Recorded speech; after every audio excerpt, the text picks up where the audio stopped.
دوستانو موږ په خپرونه کې ډېر قدرمن میلمانه هم لرو چې په اړونده موضوعات ورسره خبرې اترې لرو او بحث ورسره کوو. رواني ستونزې په افغانستان کې یوه لویه ننګونه ده. تر ټولو لوی لامل یې څه باندې 40 کلنه جګړه او سیاسي ناخوالې دي.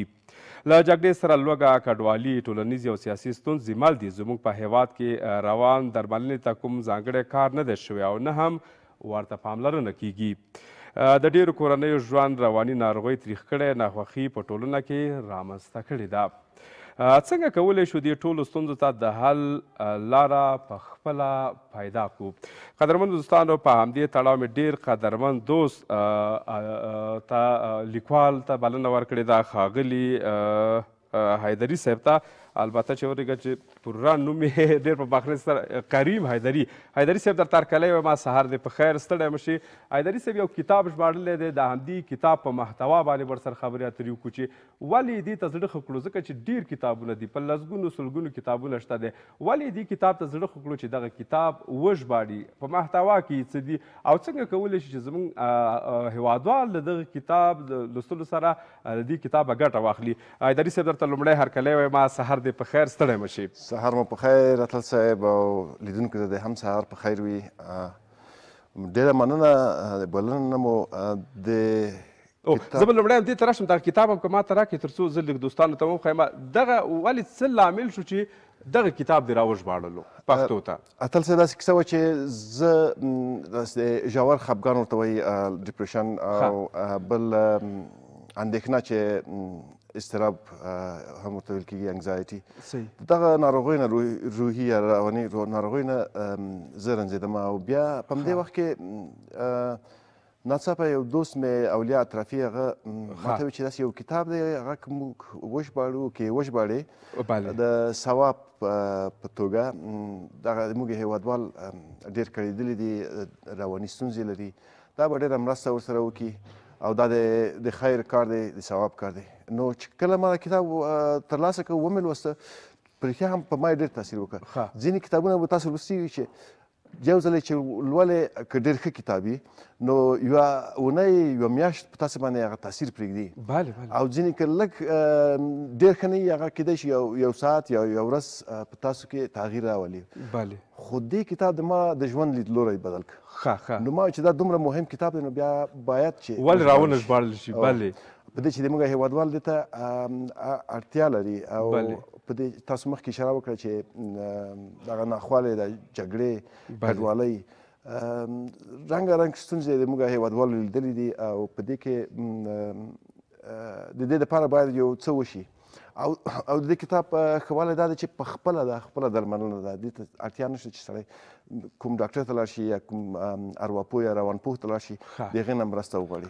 دا کتاب زما په لاس کې دی، خو وړاندې تر دې چې زه دوستانو ته نور معلومات ورکړم، د دې کتاب په محتوا کې په کومو مسایلو باندې چې دا تاسو یې ویلې د خلاصون لاره خلکو ته ښودل شوې ده او خلکو ته یو رهنمود شوی ده چې تاسې په دغه لار لاړ شئ تر څو د دې ستونزو نه وژغورل شئ. اتل صاحب داسې دی چې دغه تیر او راتلونکی دغه یوه کاذبه انرژي ده. کاذبه انرژي په دې ده چې تاسو په هغه کې هېڅ شی نشئ کولی، نه په تیر کې او نه راتلونکي ته. او په دې خاطر نو هغه یوه کاذبه انرژي ده چې فضا یې اشغال کړې ده، تاسو ذهن یې اشغال کړی، تاسو روان یې اشغال کړی. نو په دې خاطر هغه شی چې شته دی، هغه شی حاضر دی، هغه د اوس شیبه ده. نو تاسو د اوس شیبې نه تاسو باید ګټه واخلئ. د دې محتوا ټوله په همدې د اوس ځواک کارول نوم دی د کتاب، او په سروش کتاب پلورنځي کې ټول کېږي. حیدري صاحب په خپله په افغاني جامعه ټولنه کې به ډېر ګرځېدلی، اکثره افغانان د یو نامعلوم برخلیک په اړه فکر کوي چې هېڅ هغه نږدې وخت کې نه واقع کېږي او نه به واقع شي. په همدغې به د چورتون او د ناخوالو په سیند باندې ځان لاهو کړی. د دې دپاره څه کول پکار دي چې خلک هم لکه څنګه چې تاسو دا کتاب لیکل چې په همدا اوس کې چې زموږ کومه انرژي کوم څه شی په لاس کې دی د دې نه سالمه استفاده وکړو؟ ځینې شیان دي چې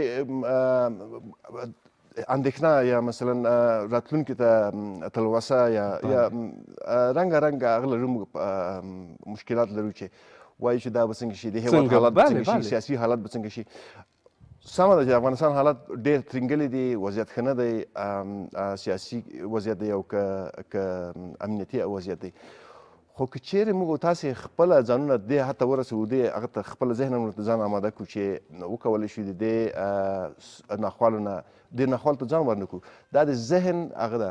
ذهن داسې شی دی چې تاسو ته لکه سپنج منفي افکار جذبوي.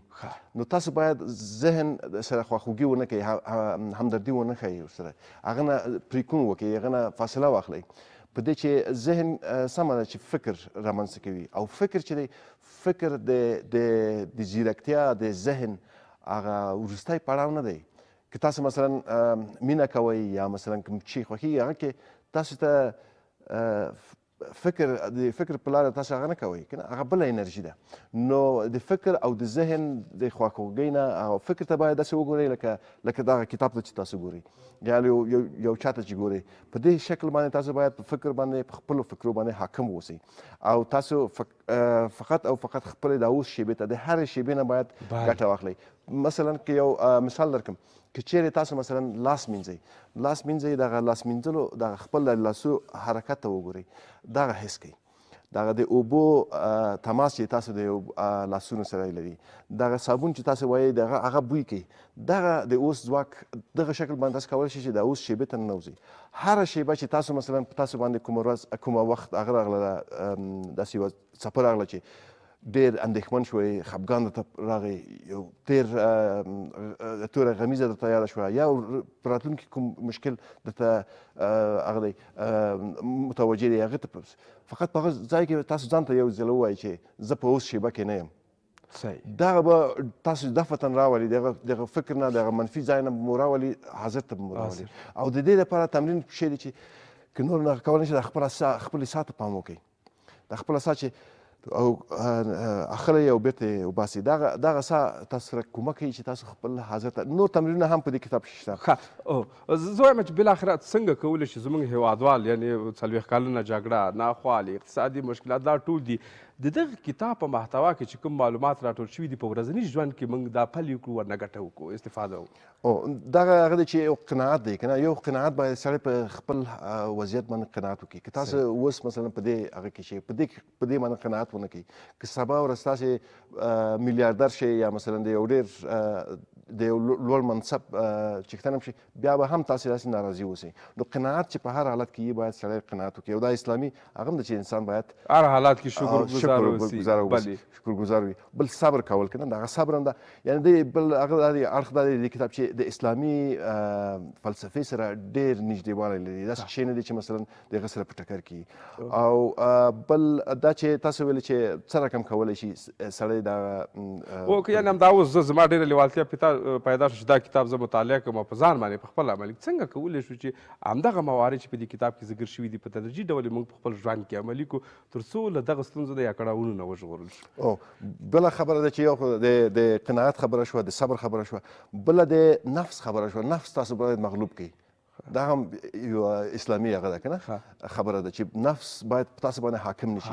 او نفس چې دی، نفس یو کاذب شی دی، بیا لکه غرور لکه کبر، هغه دومره پړسېدلې هوا ده په اصل کې چې سړی دومره هغه کې چې یو کس تاسو باید لکه رڼې اوبو داسې اوسئ.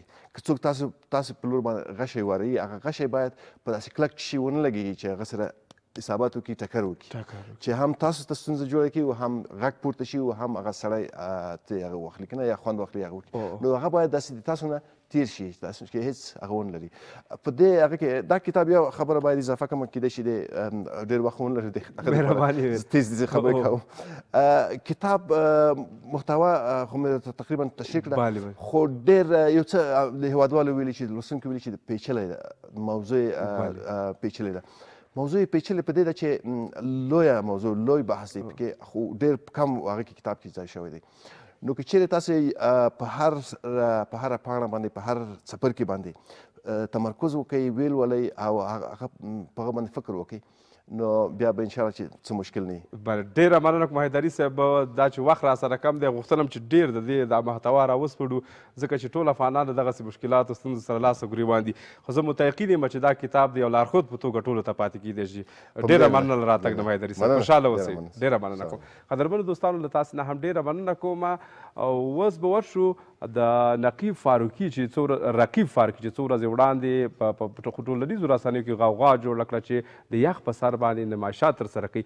راځئ دغه انځوریز ریپورټ به وګورو بیا به بېرته راستنه شو.